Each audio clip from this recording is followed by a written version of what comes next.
China virus has been cheered on by hundreds of people just outside the main entrance of Walter Reed, as well as millions across the country.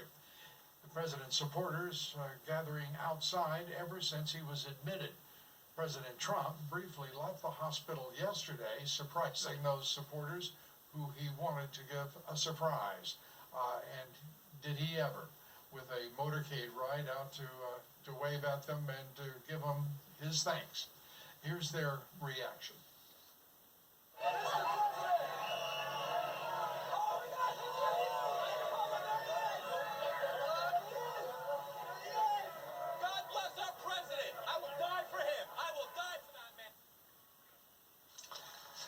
And the left-wing national media, of course, having a bit of a fit. They thought that car ride by the president to thank his supporters was just an awful, awful thing for the president to have done.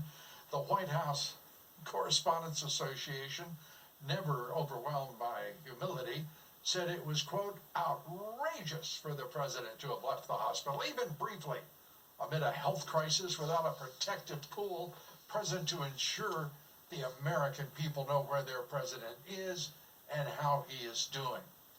My goodness, how arch can they be?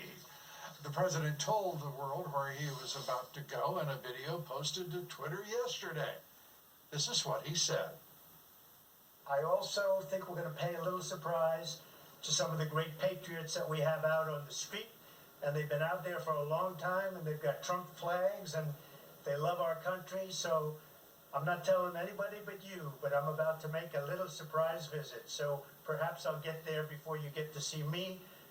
But I just, when I look at the enthusiasm, and we have enthusiasm like probably nobody's ever had. Our people that love the job we're doing, we have more enthusiasm than maybe anybody.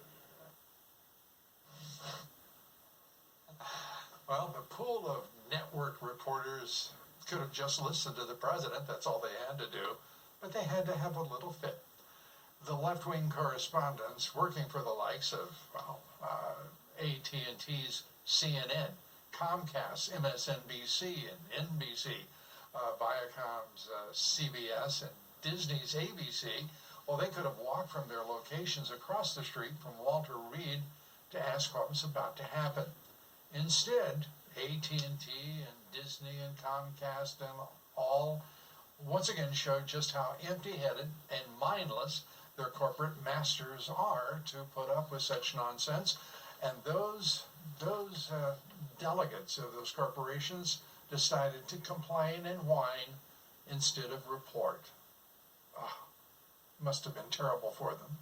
President Trump tweeted this today. It is reported that the media is upset because I got into a secure vehicle to say thank you to many fans and supporters who were standing outside of the hospital for many hours and even days to pay their respect to the president. If I didn't do it, the media would say rude. Probably so. Well, a big rally on Wall Street today, rallying on the news of the president's good health and his return to the White House this evening. The Dow Jones Industrials rallying up 466 points. The S&P gained 60. The NASDAQ up 257. The market futures were up, the Dow futures were up 200 points overnight just on the possibility he might be returning to the White House.